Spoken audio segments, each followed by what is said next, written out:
18 arcane damage. Is that Ram Ranch? And by now, because of the instance after cracking Lightning Greaves and Aether Bindings, you can basically count how many times a sigil has left play. Amp for the first time.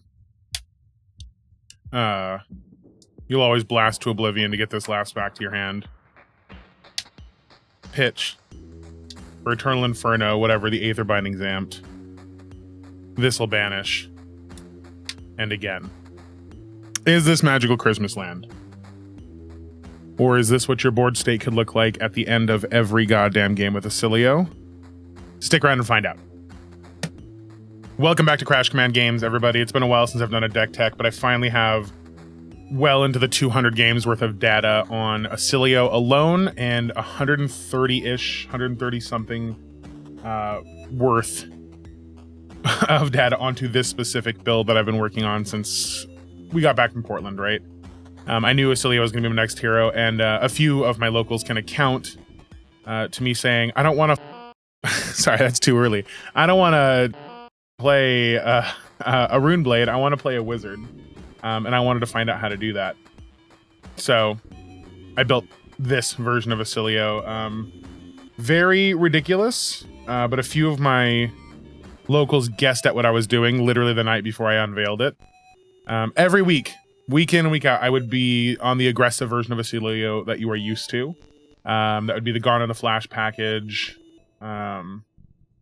Just that old chestnut, you know, it is a big turn, 30-something damage. Can be aggressive, can be explosive, can come out of nowhere. Anybody who knows me and my playstyle knows that is not my favorite thing to do. I like to have more consistency, and that's what we have here. Okay. I don't have it all ready to lay out, so I'm going to go ahead and do that real quick. While I'm organizing this, we can go ahead and talk about the idea of the deck. Consistency. So, as I had initially led off with, oh my god, is this Magical Christmas Land? No, that is never Magical Christmas Land. As anybody at my Road to Nationals saw, unexciting news, this deck went 3-3. Okay. Just got, I'm not even going to say unlucky, but my opponent just brought not even secret tech, it was Art of the Dragon Scale, and without your Lightning Greaves, this version will fall apart. I'm just going to tell you right off the bat, this is a fairly fragile version of the deck if your opponent is running any kind of equipment disruption. And it has to be hard disruption. I'm not talking about the T-Bone out of Mechanologist or anything like that. I'm talking about Jarl and any of the Draconic Ninjas now that can melt equipment. If they can get rid of your equipment, this deck is really vulnerable to that. So this is fairly balanced, but as a few of my opponents pointed out, they're like, oh, you're going to get a card banned by doing this. I don't think so. I think this is a very, very balanced version of the deck. All right. I don't see anything super out of the ordinary here. It takes a long time to get where I'm going. I have to pitch stack correctly. Very disruptible, you know. That Chaos Gem can mess up my pitch stack. Assassins can mess up your pitch stack just simply by attacking you. You might get put into a bad scenario where you have to mess up your own pitch stack in order to survive or to prevent something really bad from happening. Lots of things can happen, and they do very frequently. And you have to be the better player and learn how to navigate your way out of that.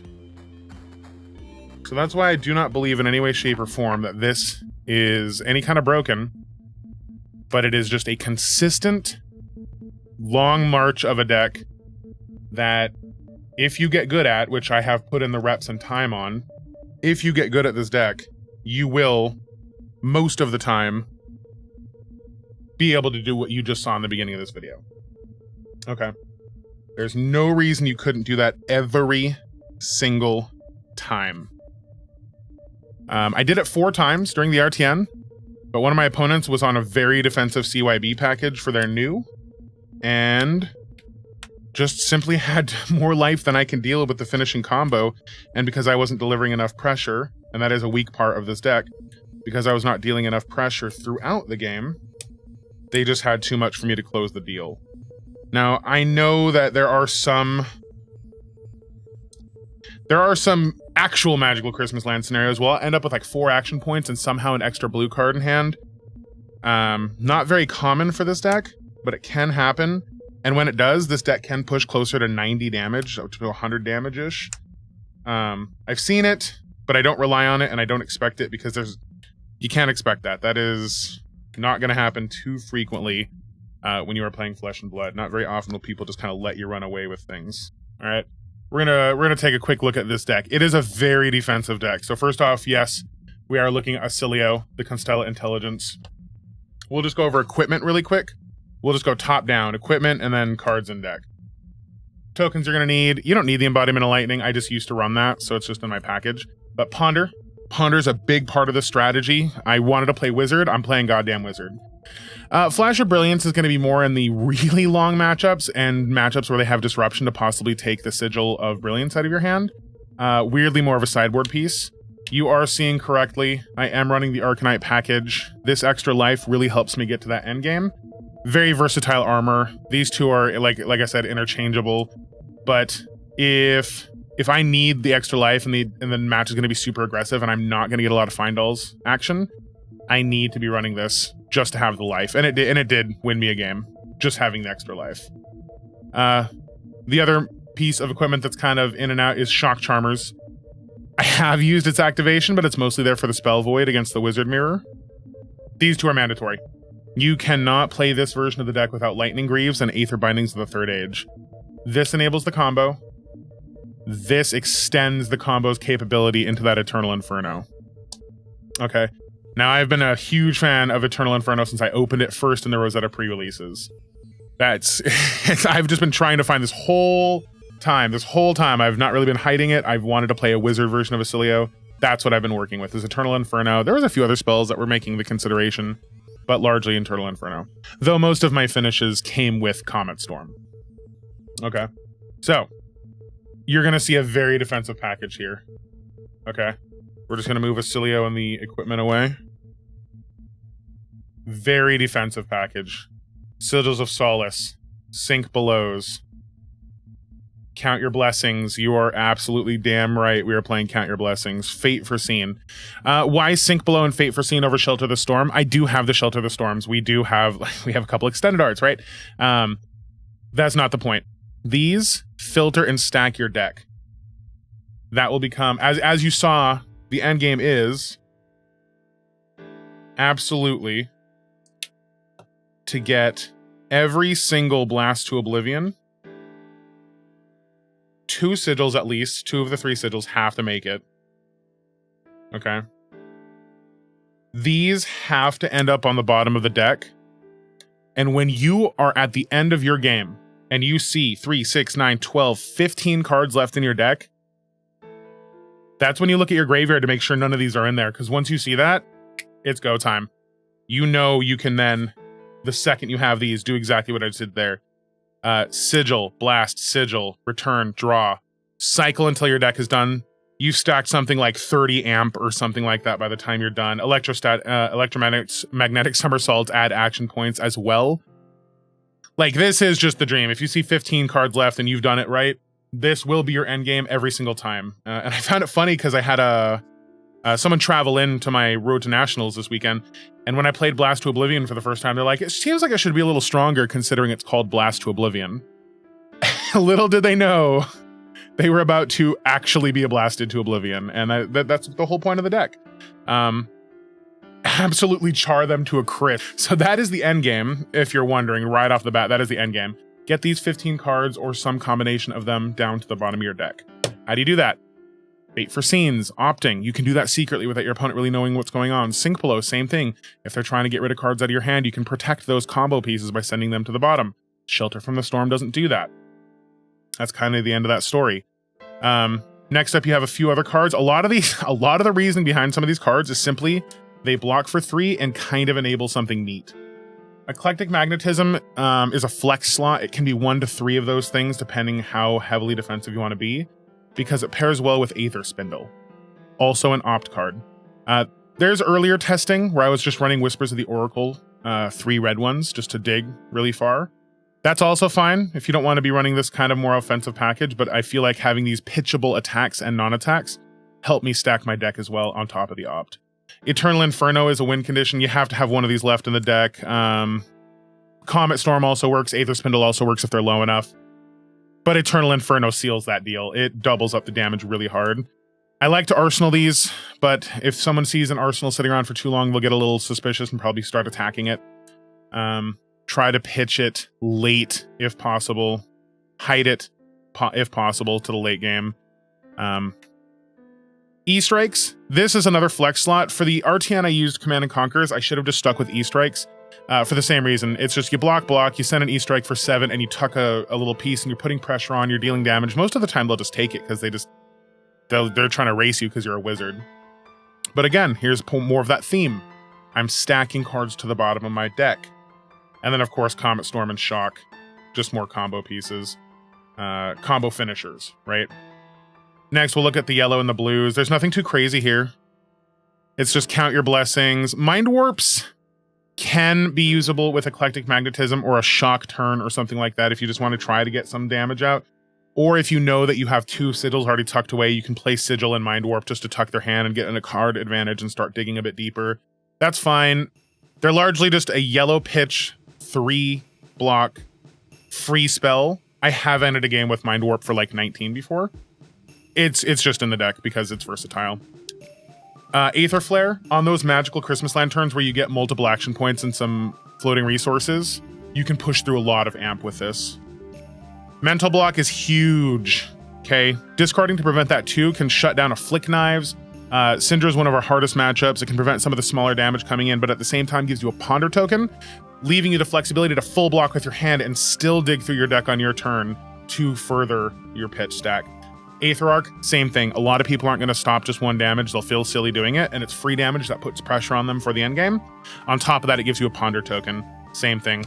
Current Funnel is literally just a blue 3 block. It could be a lot of other cards. I've thought about Save the Thought in case we get rid of too many of our spells. It's a flex slot. Okay, so that is a quick breakdown of the main deck, the combo, the finishers, and as you saw here, all of this pile right here is just filter, dig, top to bottom, opt, and pondering. That's all, man. It's really dead simple. It's gonna seem weird at first when you start trying to do this, because it's gonna feel unnatural to put close to no pressure on your opponent. And the thing is, if they start to catch on and they don't want to aid your pitch stacking, Volzar is an instant, and you can pitch to that every single turn. So, there goes another blast. There goes another blast. It's so good. The sideboard we bring, I think these are the most common threats we're gonna face. Prism is really bad. Any other Count Your Blessings deck is really bad. You need the Null Shocks. You just have to have them to try to shut down that shit right away. Oasis Respite, I could almost just put this in the main deck. This has come in so much handy. It gains us a life, it stalls the game, it prevents damage, it starts the pitch stack. It is crazy. I've almost considered putting the yellows in here just for their versatility. What they do for this deck, I could almost just call them main deck. I don't know of many games I don't put them in.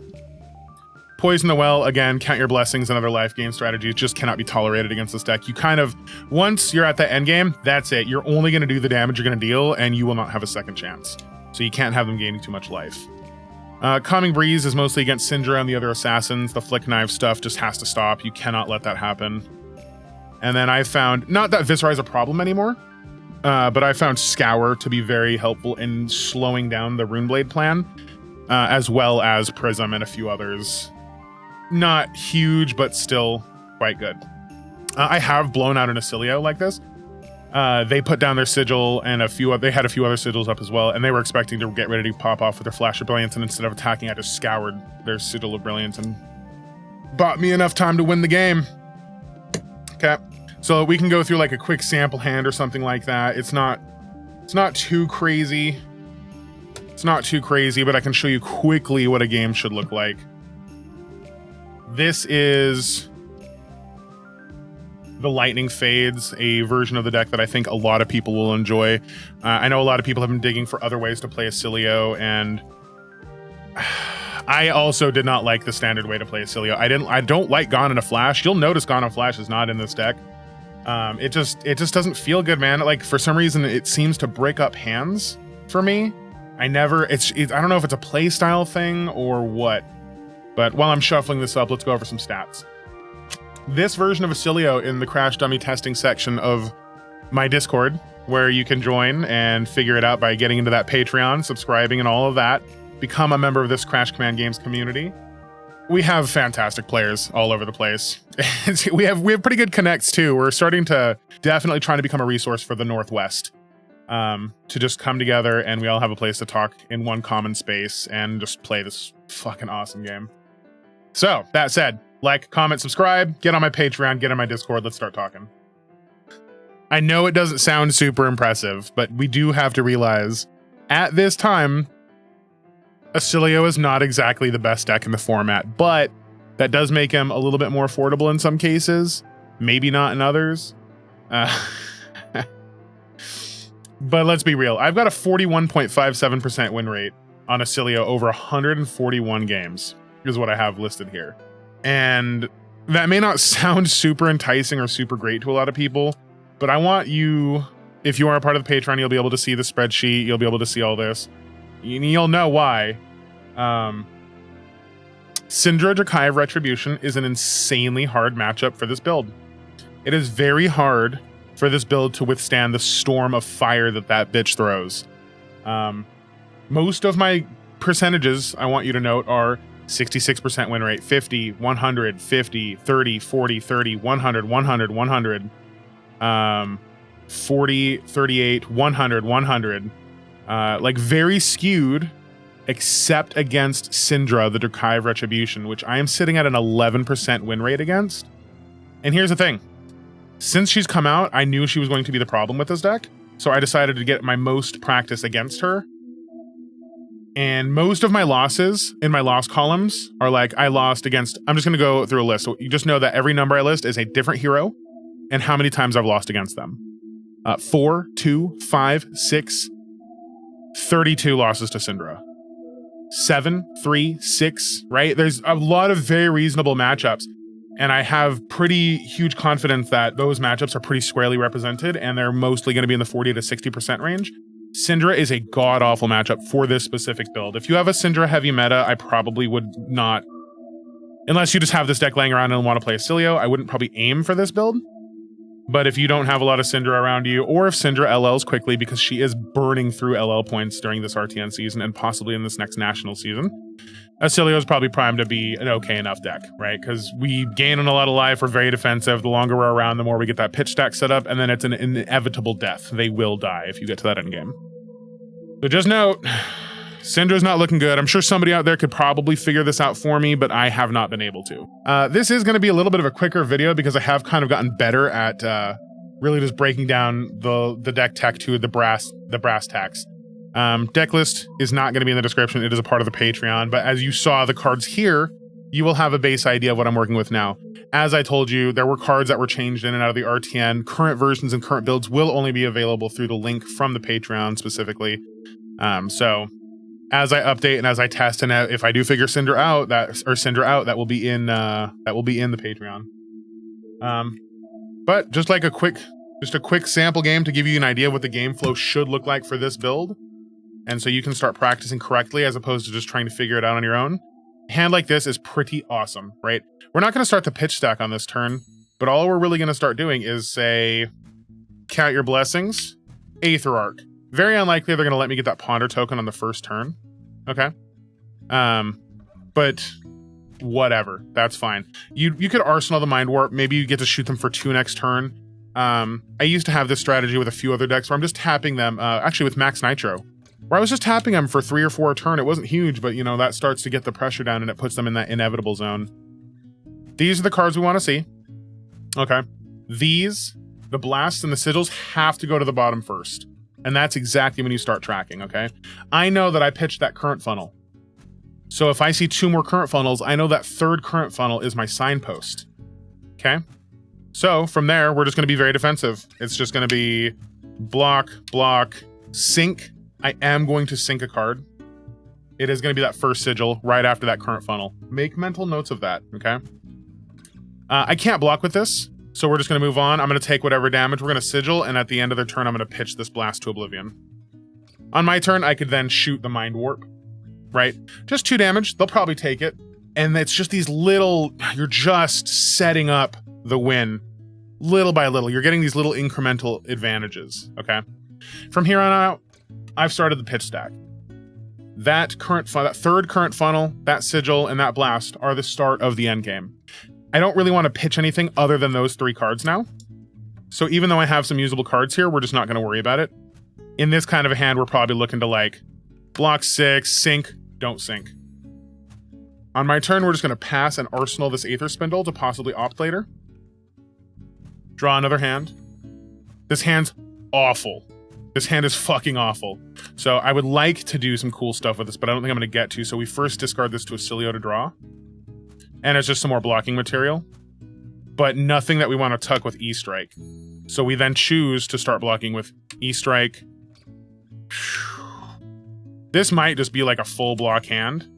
And then on my turn, you can either choose to hold on to the Count Your Blessings. If that last turn of your opponent's wasn't super aggressive and they didn't put that much pressure on you, you could hold on to your Count Your Blessings to try to play it later. You could alternatively just discard it, right? It's not always super important that we play all of the Count Your Blessings, but the red one is a shame to discard, so let's see where we go. See, there's another one. There's another one, and that's bad news. So we would have to, just to keep up our defensive capabilities, have to do that. What turn is this? This is like turn 3, so we probably have a Tunic counter up. So what this is block, block, pitch, Tunic, Count Your Blessings. Okay? Notice, the entire time, this is all I've pitched so far. That's all I want to pitch are those blasts and all that. So we go 1, 2, 3, 4. We look back at our hand. Somersaults are okay to pitch. They're fine. This is a pretty bad turn. You're probably gonna get hurt really bad. You're just gonna have to sink. You might have to use the Arcanite Skullcap to mitigate some damage. It's turns like this where you use your equipment to block. Okay, where you have too many pieces and nothing really to block with. So it's just Fate Foreseen, opt, you leave that on top every time. The only thing you're gonna opt to the bottom are blasts, sigil, or electromagnetic somersault. And then whenever you can, you just pitch these 2 combo pieces to Count Your Blessings to gain whatever life you can. It's like 4 life right there. Same kind of thing going on here. This is unfortunate. We're 2 Tunic ticks up, so we can't do a whole lot. So we are going to be blocking, opt, keep that on top, sigil. At the end of their turn, pitch this to Volzar. Okay. You can see this play pattern. It looks pretty boring, but realistically, you have to know when to use your equipment. This is the large game right here. You're playing the longest of cons with this. Same thing here, right? Not a lot going on. We can go ahead and discard Null Shock to draw and filter through our deck. We got another Null Shock, which is really unfortunate. But it's going to be block, pitch this, move on. On your turn, you'll discard this to draw and cycle your deck. And then 1, 2, 3, and 4. Lots of blasts, never fun to see. But that's totally fine, because what we're going to do here is it's going to be block, take some damage at the end of their turn, pitch this to Volzar. We're taking a bit of damage now, but you have to preserve as much as possible. But then you pitch blast to Aether Spindle. You're probably only going to get to opt 1 or 2. You leave those the fuck on top. You leave those the fuck on top. 3 and 4. This is terrible. So on this turn, we discard to draw. That's a little bit better. So it's block, fate, opt, leave that on top. Discard mental block for the ponder. Pass the turn. We're going to ponder and get this instant out of our hands. And draw. Okay, this is our second Sigil of Brilliance, and we know that other Sigil of Brilliance is pretty far down there. So we can just go ahead and go full block, play Count Your Blessings, hopefully gain back some ground we lost. Deck is getting kind of thin at this point. Okay. 3, 4. We haven't seen that second current funnel, and that's totally fine. So in this turn, it's Sigil, sink this blast to Oblivion, discard mental block, use whatever equipment I have left to mitigate damage. On my turn, it's ponder. There's that second current funnel. So when we see the next current funnel, we know we're already in position. So we go 1, 2, 3, 4, and there's our other sigil. So this is a pretty wacky hand because we need to preserve this sigil because we know that we just tucked another sigil too far down into our pitch stack. So we're going to be like discard, draw. There's another Eternal Inferno. We don't have a lot left going on here, so it's block, mental block, pitch blast on their turn. On our turn, it's just current funnel for 2. Save that sigil. We should be getting really close. I think we're within 2 hands. 1, 2, 3. There it is. 4. Sigil. From here, you could pop, okay? But ideally, you would not, but you could. So what we're going to do here is, on their turn, it's block. We probably don't even block. We just take whatever damage we can. We've preserved all the life we can. We get pretty low at this point. That's why if you look at my spreadsheet, the common life that I end at is super low, is because of turns like this, where I'm just taking everything. And then I know I'm already in the pitch stack. It's time to go. So on my turn, we play Sigil. So it's Crack. It's use the Tunic, because I don't know if you've noticed, but I haven't used the Tunic in this hypothetical at all. Maybe once or twice, but it's been more than 3 turns. So it's Tunic, Crack Lightning Greaves, Crack Aether Bindings of the Third Age, play Sigil. I just hold it back here because we're going to be bouncing it a lot. Blast to Oblivion. Doesn't matter what they block. Doesn't matter what they do here. Sigil. Draw. I'll even, for fun, keep a count. Okay. So here's our Sigil number 1. So it's Sigil, Blast, Sigil. So that's at 3. And then 1 Sigil has left play for Aether Bindings of the Third Age. For the other amp counter. Sigil trigger. Draw. We could, at this point, add an action point by just going current funnel for 2, or we could hold on to this, because we're already going to get extra action points, because I know I tucked an electromagnetic somersault. So we're actually going to hold on to the current funnel and blast Sigil, take that up by 2, take this up by 1, return the Sigil, draw. And this is it. This is what I showed you at the beginning of the video. It is return, return, return, take this one up by 2, take this one up by 1, draw. And you are just going to do this the whole time. 9, 4, draw. We go to 11 and 5. 1, 2, 3, 4, 5 times it is returned. Draw, blast, Sigil, return Sigil. Go to 13, go to 6, draw. Okay. And then it is somersault this one back. This returns. Blast. Somersault brings us to 14, and I didn't count the last one, so 15 total. Blast, Sigil, Sigil, return. And it is just this. This is just it. We're at 17. We're at 7 Aether Bindings. We've already drawn. Blast, Sigil, Sigil, draw. That's 19. 8. Sigil, Sigil, draw. Then we go to 21. And 9. Where the fuck is the 9? There it is, 9. Okay.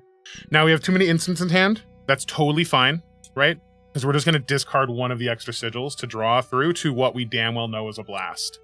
Okay. Blast, Sigil.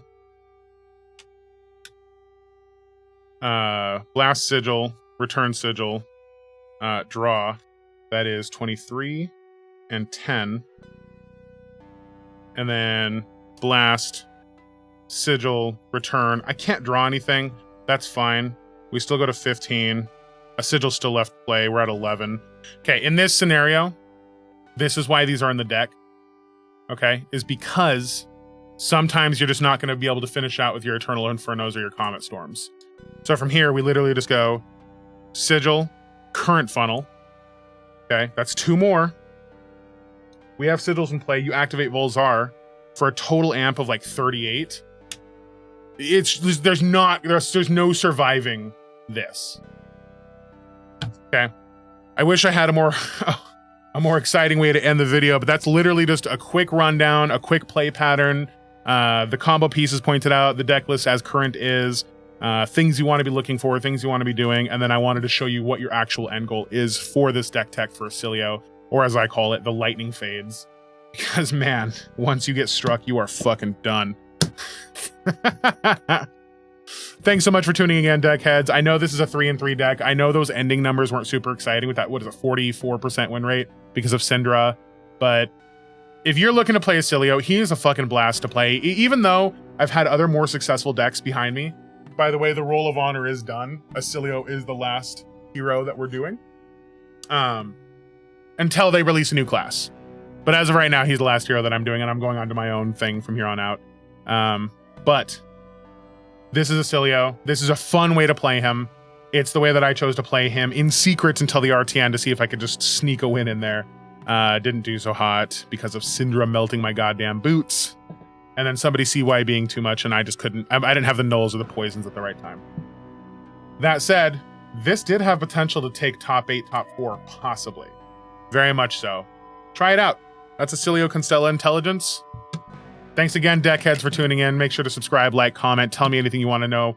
I'll figure it out. This one's zeroed.